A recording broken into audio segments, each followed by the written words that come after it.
What's going on, guys? Welcome back to the channel. So today we're going to be installing some new taillights on the 8.6. Now honestly, there's nothing wrong with the stock taillights. I think they look pretty good. I just felt like the rear end of this car hasn't updated as much compared to the rest of the car, and I just kind of wanted to change it up a bit. I was on the hunt for new taillights, and there's just so many options out there for this car, and a lot of the ones I want aren't produced anymore, so might take a little time to source them out. And I figured these VLANs are pretty inexpensive and they look pretty good, and I feel like that's probably enough to kind of keep the build fresh. So here they are. These are the VLAND Sequential taillights. They look a lot like the OEM 2017 Plus lights, except for the fact that they have this sequential turn signal right here in the center, and also this light bar goes all the way around, versus on the stock one it kind of just goes up halfway. So it should look pretty good on this car. I like the OEM Plus look, so the fact that it is very similar, I think it's gonna add a bit to the car. So super excited to finally be diving into the rear end of this car. I mean, we haven't done much besides the Voltex wing, the rear spats, and the diffuser, which I'm still looking for a new diffuser. But yeah, this is gonna look pretty good.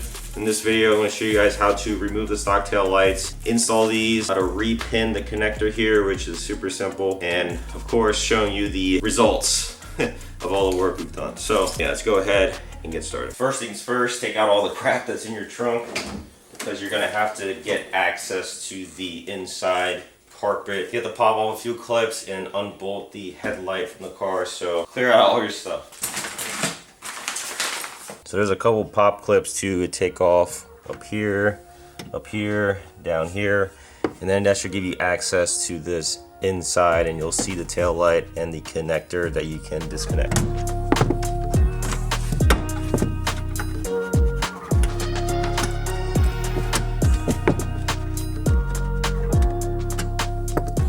And you just pull this back, you'll see everything with the rear tail light. So I have this harness for my fourth brake light, so it may look a little different than yours. But pretty much just disconnect everything, and here's the harness that goes to the car. So disconnect this.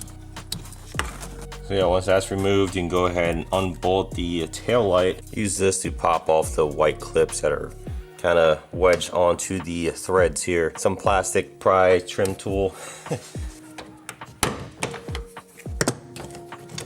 From here, you'll see the 4 nuts you need to remove. So 2 right here, and then 2 back here. They're 8 millimeters in size, and try not to drop them because I feel like that wouldn't be a good time. So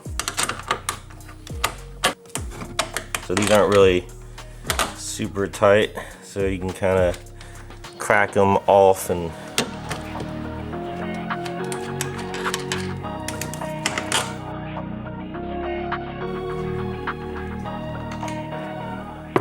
so after you take all those off, this should be able to just slide out. So just be very careful.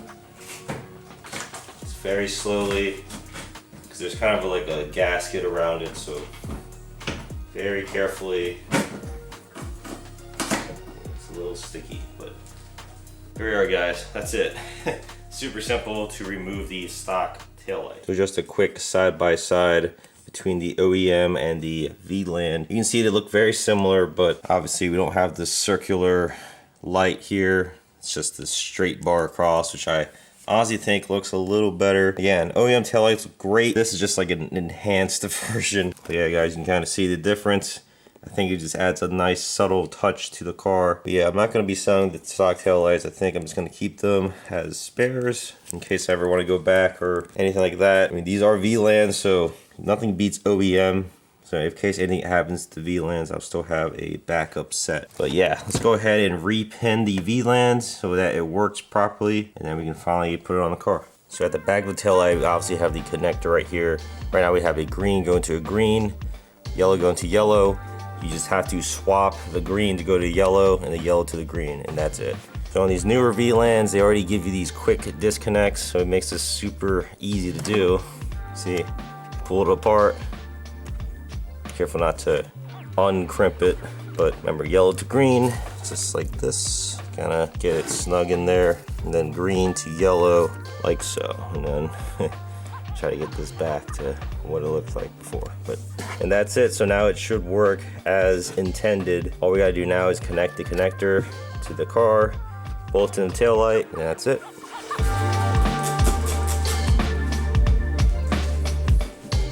And very carefully, just put this back and up the studs. And there it is, guys. It's already on. It's just a slight difference to it. So when you put these on, you just kind of line it up best you can here.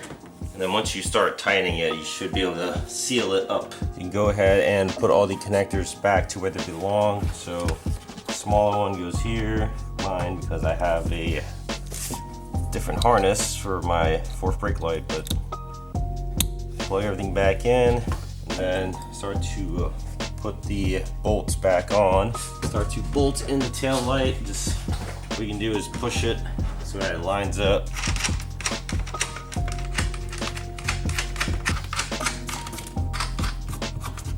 Here we have one side installed. As you guys can see, it actually kind of looks tinted as well, even though it's technically not. Go over to the other one.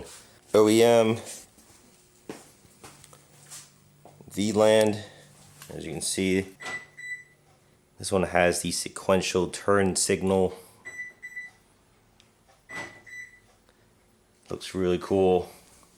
Stock one. Super bright LED, but not sequential or anything like that. And here's the best part. The entire light is illuminated. That is so cool. On camera, of course you can't really tell, but oh my goodness, guys, this is pretty bright. Here's the stock one. You can see it kind of just goes halfway. Here's the VLAND. Guys, oh my goodness. With the fourth brake light, it just meshes so well. That is amazing. Let's make sure the brake light works as well.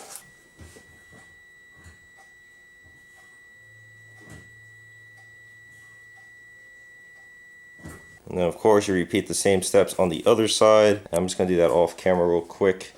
And then we'll just head outside. Right now it's super rainy and gloomy, so it actually might be a good time to showcase these taillights since you'll be able to see the full illumination of it. So I'm super excited to finally have updates to the rear end. But let me know what you guys think, what else we could do. I'm actually looking for a diffuser. This is just some base and R diffuser I found. It's a TRD rep.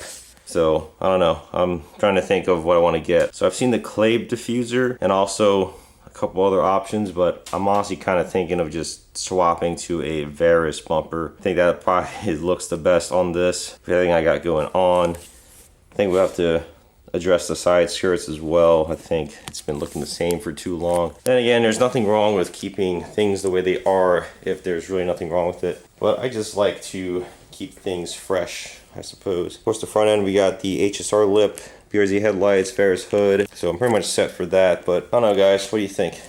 Are there any changes you would make to my car if it was yours? I think so far it's kind of everything I've ever imagined for this. So on the right hand side, there's a lot less going on than the driver's side. So same thing, the 4 nuts to take off, disconnect the harness right here, and then the light should just slide right out. So yeah, it's a super easy install. So here it is, guys, all installed on both sides. Everything's working as it should, and oh my goodness, it looks pretty freaking cool. I'll get some better shots outside, but this definitely added quite a bit to the rear end, and it's really nice to finally be able to update all this, and oh my goodness, not bad, not bad.